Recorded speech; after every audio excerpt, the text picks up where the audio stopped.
What's up, guys? If you're stuck in a Reconnect loop in League of Legends, here's how to fix it fast. Step 1. End LOL processes. Press Ctrl plus Shift plus Escape to open Task Manager. Find leagueclient.exe, lolclient.exe, or Riot Client services.exe, right-click and end task for each of them. Then relaunch the game. Step 2. Use Hextech Repair Tool. Download and run the Hextech Repair Tool from Riot's website.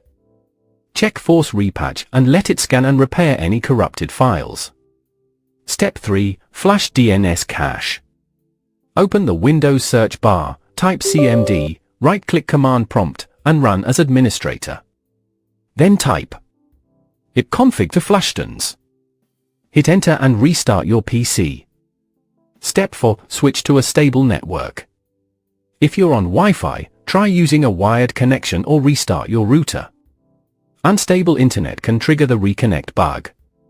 Final step, reinstall League.